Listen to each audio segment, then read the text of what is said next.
This is the LEGO Star Wars Death Star Trench Run diorama. It was released last year in the first round of Star Wars diorama sets from LEGO. It has a piece count of 665 and it retails for $70 US. So before we go any further, let's talk about the value of this set. It might not sound too bad because 665 pieces and $70 lines up pretty well, but most of these pieces are little itty bitty things. Thankfully though, for this price point, there are no stickers. Of course, the main plaque is printed, and then there's a couple of other printed pieces, one for R2-D2 and the glass elements on the TIE Fighters and the TIE Advanced. That said, these are still pretty small pieces to print, and it's hardly would justify the price tag. That's just my opinion. Let me know if you agree down in the comments below. If you're a LEGO Star Wars fan like me, leave a like down below because that'll help the channel grow and I'll be able to keep making these videos. If you're new, welcome and thank you for watching. Now let's get on to the review. This set is a beautiful recreation of the iconic Death Star run from A New Hope. Pictured in the set, you have Luke Skywalker's X-Wing with R2-D2 in tow, being chased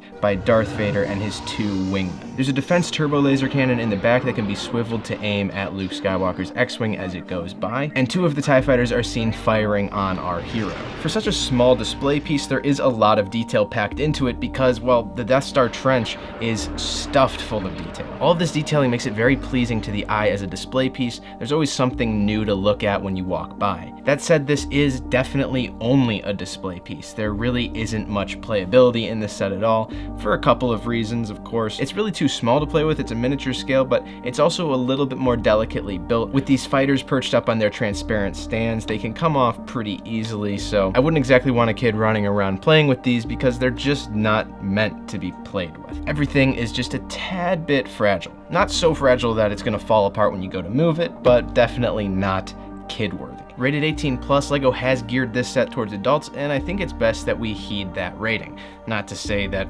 15, 14, or 13-year-olds who are good with LEGOs can't build it. It's pretty cool, and it's not excruciatingly difficult to build, so I don't think there's any LEGO set really in the world that needs to be an adult. Speaking of the build, it was really interesting. It wasn't incredibly difficult, but all of the little tiny gray pieces that are used to create the unique texture of the Death Star trench were really interesting to put into place. The entire back wall of the trench is built flat and then turned on its end to be attached to the back of the diorama, allowing all of that beautiful texture to end up on the wall as well. And the set's designer found a really sturdy way to attach it with a couple of Technic axles.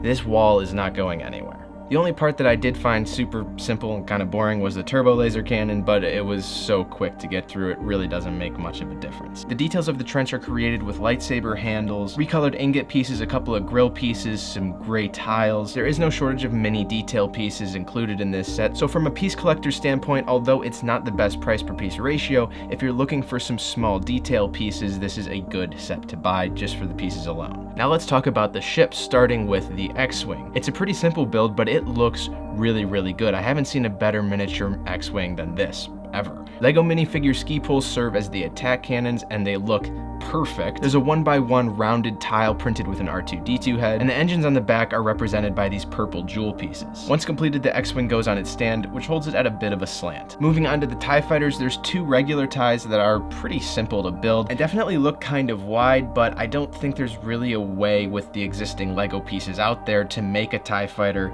any narrower than this. Overall, it looks pretty good, and you're viewing them mostly from the side, so you don't really get a glimpse of how girthy they are when it's on display normally. Last but not least, there's Darth Vader's TIE Advanced, which is a nice but simple miniature build. There's not a whole lot to say here. My final opinion of the set is, while it is a little bit expensive for the price per piece ratio and the general size of the set, it is a beautiful display piece for adults or just LEGO Star Wars enthusiasts in general. I love the design of the black border and the Darth Vader quote on the front, and its compact size makes it really easy to display on any shelf that you might have. So what do you think? To buy or not to buy? Let me know if this is going into your LEGO Star Wars collection by leaving a comment down below.